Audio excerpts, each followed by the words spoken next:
Hi, it's Michael Kerr here, presenting Small Business Banter.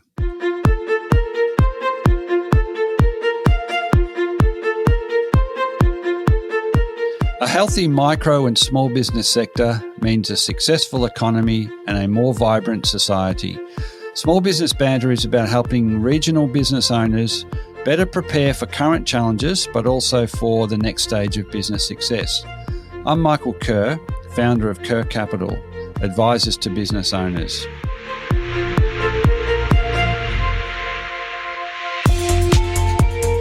Each week, I interview a fellow small business owner or an expert, and they share their stories, their lived experiences, the wins and the losses, and their best advice to help you, the listener, get the most you can from your own business. Small Business Banter is brought to you from the studios of 104.7 Gippsland FM and is heard across Australia on the Community Radio Network. And thanks also to Kerr Capital, supporters of the show.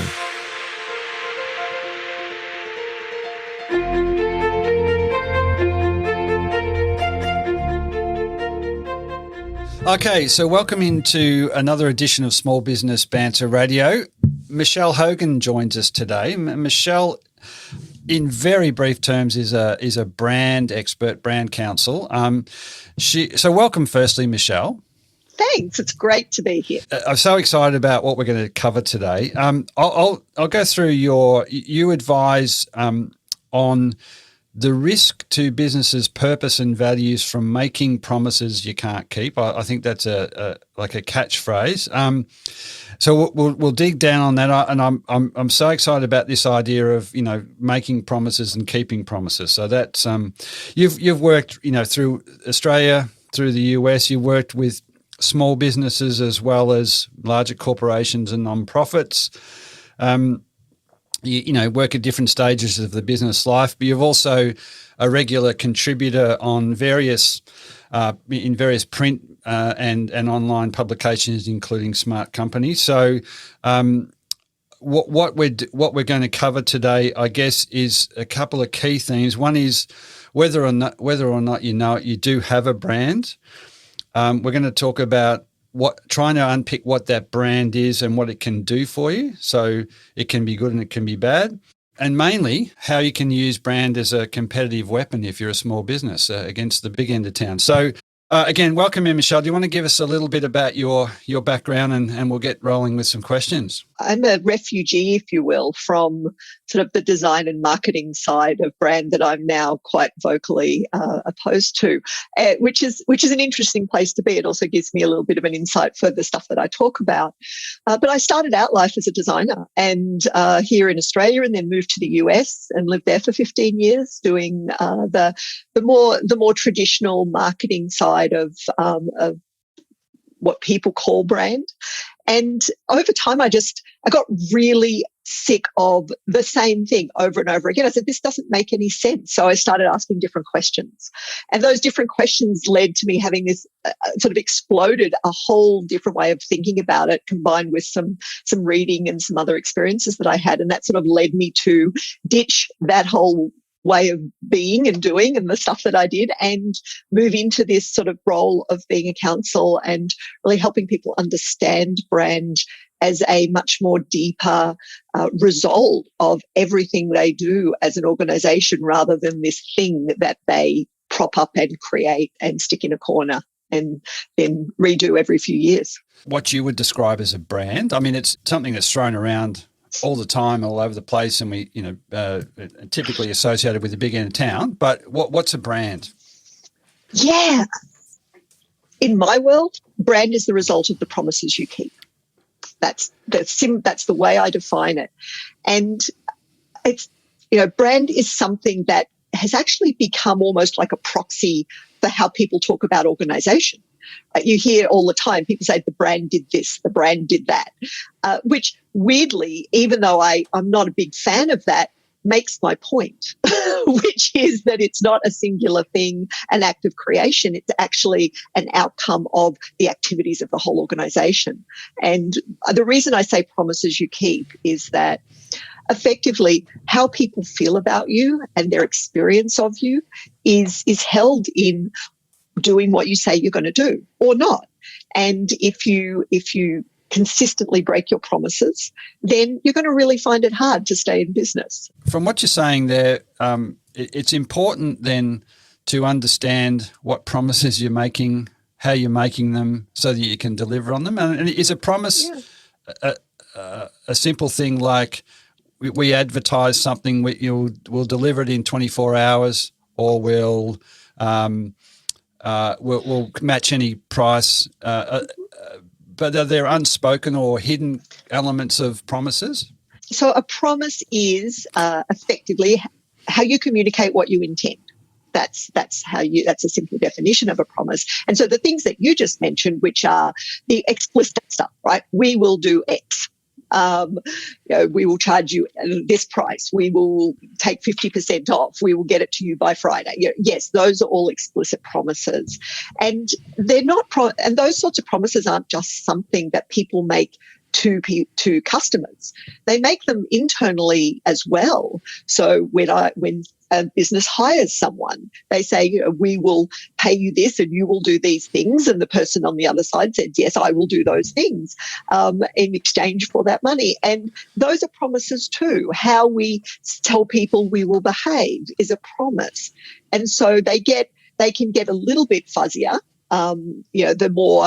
the more general and less specific they get, but they're still promises. And when you get into the implicit territory, I was actually talking about this with a business yesterday, where when you weave together, all of these actions that you take on an ongoing basis as a business. Is it fair to say that so every business then will have a brand, whether they know it or not, and it's not that they have, you don't have to have a logo and a mission statement to have a brand, or No.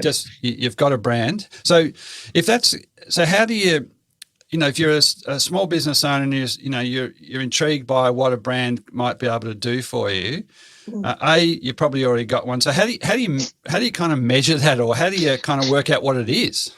Right. So if you think about a brand as being essentially a result of a set of stuff, right, and that set of stuff plays out across everything you do as a business. So what is that set of stuff?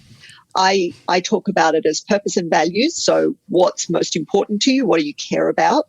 What are your values? How do you do things around where you are?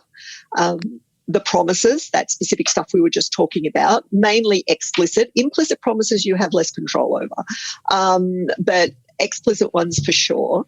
And then experience, which is what people literally experience in working with you, for you, or buying from you, right?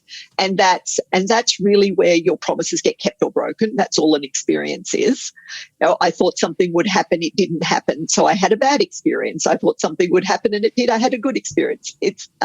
At its really basic level. So those four things are really the sum components that when you cycle that through everything you do as a business on a day-to-day basis, back office, front office, out with customers, with partners, right? That is the work that achieves the brand. And I call that the unheroic work. So how as an organization can you measure that stuff? Well, the beauty of this is there is no special brand measure that you need to particularly worry about. If you're tracking how you're doing as a business, are you turning over staff? Are you keeping customers, right? If you talk to people, what do they say that you care about? What do they say that they think you stand for? Does that line up with what you think it is? If not, why not? What am I doing or not doing that I should be? And on and on. What is your revenue is probably the least important, not least important in terms of the overall business, but from a measure standpoint, revenue is its own result that is happening because of all this other stuff, right? Yeah, if you get the other stuff right. Because a lot of what, when you talk about promises and commitment, it's really, people, employees, the owners, and customers are what we're fundamentally talking about, isn't it? It's not like you can, a computer can't make this, can make mistakes. but I can't imagine it making a promise that it can't keep. Whereas person, your Always. employees, yeah. So it's so vital, and I get what you say with revenues are an incredibly important indicator of where you're tracking, but it's an output of running the business well, and which is an output of having the right people in place if it's a people orientated business. Yeah. So let's talk. I'm with small business especially. There's a lot of owner dominance in a typical small business. A lot of them are started by someone who's got an idea or got a passion. So they are in a lot of cases very much the business operationally, and as they grow they get more people in, but what they bring to a business is themselves. And so is that the kind of foundation of a brand for a typical small business? The owner's personality, the owner's approach to doing stuff. I think it plays an enormous role. It's not the only thing once there's more than one person. So if it's you, if it's just you, then yeah, that's it, right?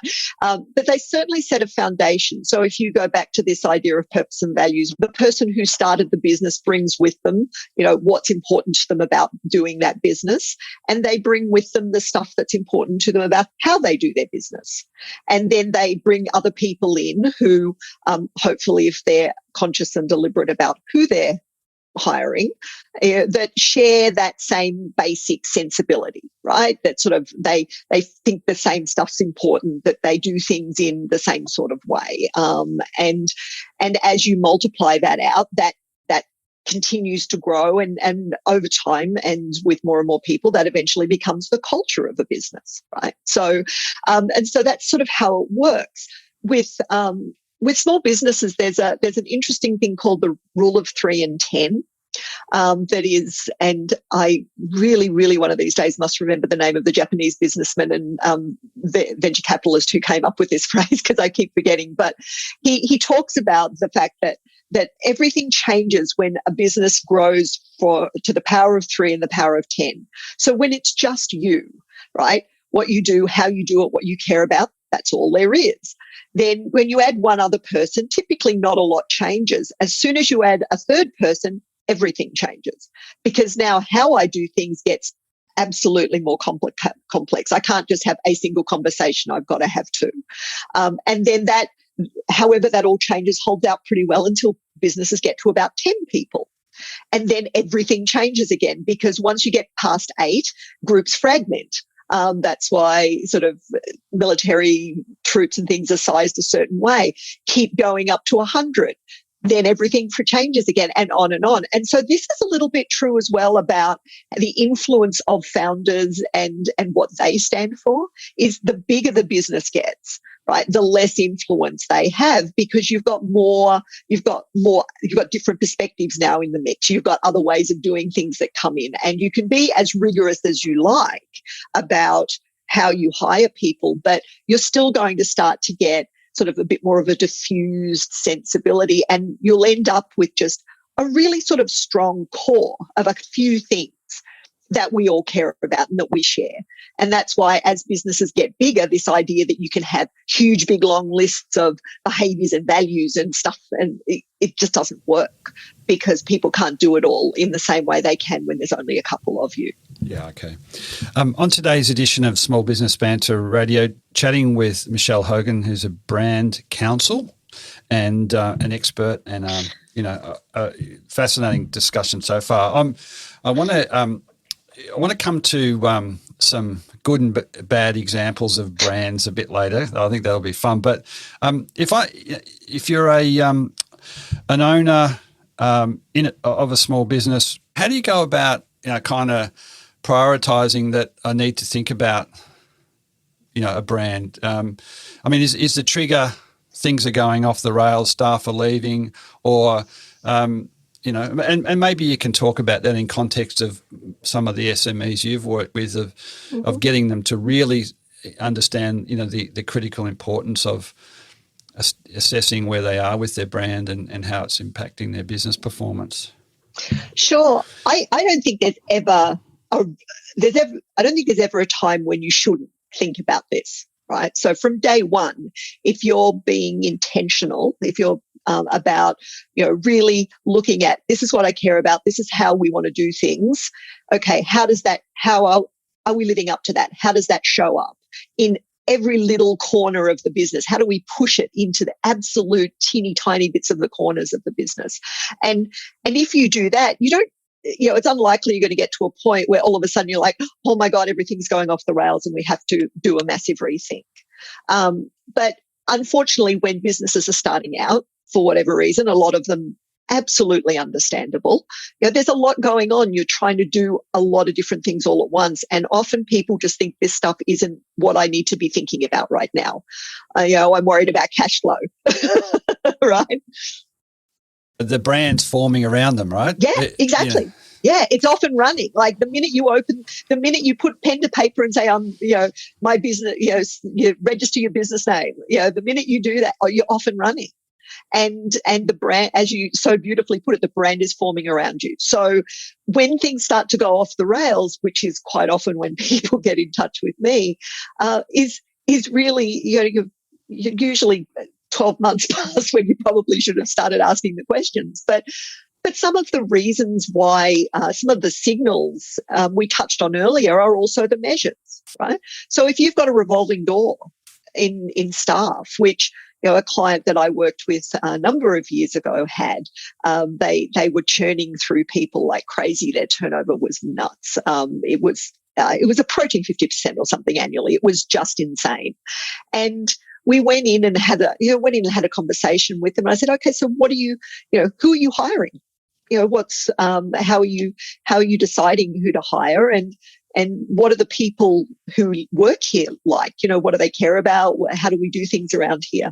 And what we discovered was there was this massive mismatch between what they said they were about as a company and what people experienced when they started working there. And so people got in there and they're like, whoa, hang on a minute. No, this isn't for me. I'm out of here. And so a lot of people's reaction, they'd worked with a few groups to try and fix that. Or a few groups had come in and said, no, you need to fix your values. This is not a good place to work. And so they tried to get them to embrace what I call these kumbaya values, right? Let's all hold hands and love each other. But that's not who this company was. They were a bit rough and tumble. They were a little bit aggressive. They weren't, it wasn't a super toxic place to work or anything, but it was a long way from kumbaya.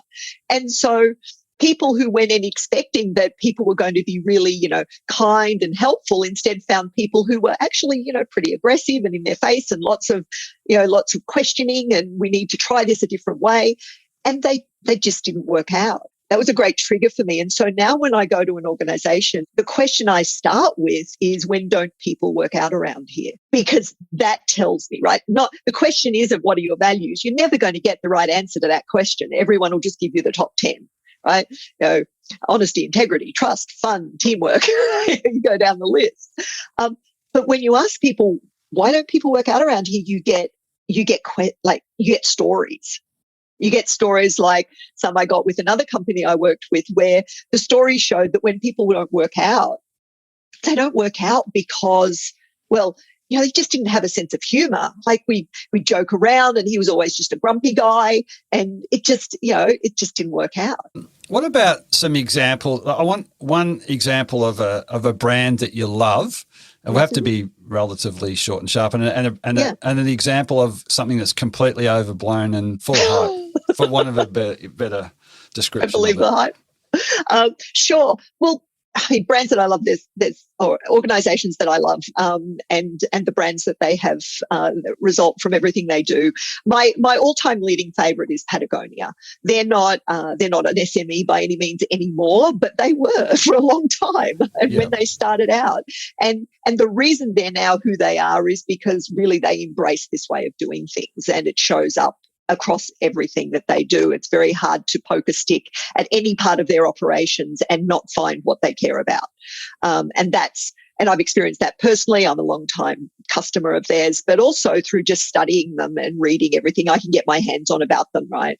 And just some amazing things that they do. And that just show, they don't just walk just don't talk. They walk their talk. And you can see what and understand and feel what they stand for. Yeah, just from dealing with them, from even just from buying their products and how they, how the products are made, and they're very good at connecting the dots of what they care about through what they do. They're very good at telling those stories. So that's one that I love, and there's a lot. Ones that have too much hype around them, and that it's just, again, not an SME, but they started out as a startup, and one of my all-time favorites that I just love smacking around is Uber. Right. And one of the reasons I dislike them is because they're rhetoric, again, what they say they stand for, what they say they care about just doesn't match up in their business practices at all. And when you dig down, the only reason they actually are even still around is because of the billions of dollars that got pumped into them to prop them up. And the billions that they don't pay in exactly tax. So, that they don't pay in tax, and they're not, and you could, that's just one.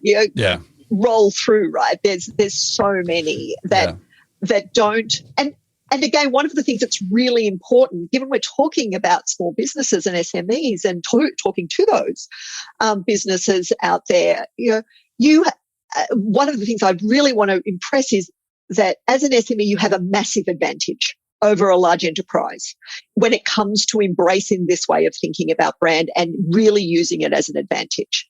Because you are smaller, because you have an intimacy with the people in terms of closeness to the people who work for you, you can usually, if you can't name them all, you can name most of them. Your customers, you have closer relationships with your vendors, and the people that you work with, you and partner with, you have closer relationships with. And so it's a lot easier to really really get an understanding of how they think about what you're doing and the way you're doing it, and spot those little small canaries in the coal mine that tell you that stuff might not be going right. You don't have to wait for, stuff measures 12 months down the line, or put in place complicated, performance systems or engagement surveys to know that stuff, right? And so that's an enormous advantage that I don't think small businesses really use enough in their favour. Yeah, look, at the way the Australian economy is structured is we've got dominant oligopolies in a lot of key industries. It's probably going to be hard for small businesses to compete in some of those industries, and we've got this 2.1 million, 60% of those are micro, no employees. So in terms of that rule of 3, rule of 10, whatever it was, you've got, you're really saying there's a whatever it is you do, you've got an opportunity to put your stamp on it, and to build a business, not necessarily compete, but certainly be a key player. Oh, yeah, and look at what success means for you, right? So it's going to be different, obviously, as an SME, but look for what that's going to look like, and then do this work, like what I call don't be afraid to think about this stuff as your unheroic work. Everyone gets lost in the sexy stuff when it comes to brand. I mean, the conversation is all around the sexy logo and the snazzy website and all of that stuff. And it's just not what matters at the end. It's not what people remember you for. It's not what they're going to come back for. It's not what's going to build value that you can then use to do more work, which is really at the end of the day what a brand is. It's how you build value so you can do more work. Yeah, look, and the stuff I do read a lot of the stuff you write, and I really wish we had gotten into that unheroic work through the conversation, but it kind of keeps popping up and it keeps resonating because it isn't particularly glamorous or sexy. It's just, and I suppose in a way it is making promises, being careful about what promises you make, getting on and delivering on those promises, which is maybe not the direct, interpretation or meaning of unheroic work. But I do particularly like that, and I like that you see this as there's an opportunity for the many small businesses to have a think about their brand. They have one, whether they know it or not. And with the small they are, probably the greater the opportunity they have to really shape that and build a business that works for them and Absolutely. not for anybody else. Absolutely. And if people are interested in the unheroic work stuff, as you say, there's, like, I write about it a lot, and there's plenty of places you can find me and dig into this way of thinking a little bit more deeply. Yeah, look, it's tell us where they can find you, because it Sure. really is worth a read, and a regular read. So firstly, I think on LinkedIn is one place. Yeah, LinkedIn for sure. I'm pretty much Michel Hogan everywhere, Michel. So on Twitter, it's at Michel Hogan. My website is michelhogan.com. And there's actually my latest book on there is called The Unheroic Work. There's on LinkedIn, I'm Michel Hogan. So you can, I'm pretty easy to track down on Smart Company in their authors, because I do still write for them as well on a regular basis. Reminds me a bit of Chief Wiggum in the Simpsons. That number again, 000. So Michel Hogan is what we're talking about. That's what you're talking about. AGL. All right. Hey, Michelle, thank you so much. A ripping conversation about something that kind of is dominated by the big end of town largely, and I think it's an opportunity in an area of opportunity as well for small business owners. So have a good think about your brand and start doing something with it. All right. Thanks for your time today, Michelle. My pleasure. Thank you so much for having me. It's been a blast.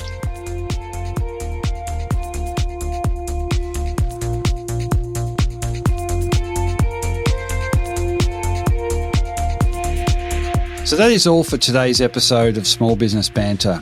I continue to be inspired, bringing you small business experts and other small business owners and hearing their stories. If you want to listen to any past episode, jump onto your podcast platform of choice and search Small Business Banter.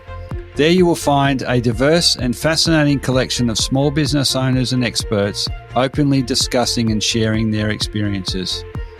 For any of the links, resources, or information we've talked about on the show today, or to contact me, please head over to smallbusinessbanter.com, or you can find us on Facebook and Instagram. And it would be great to have you tune in the same time next week for another episode of Small Business Banter.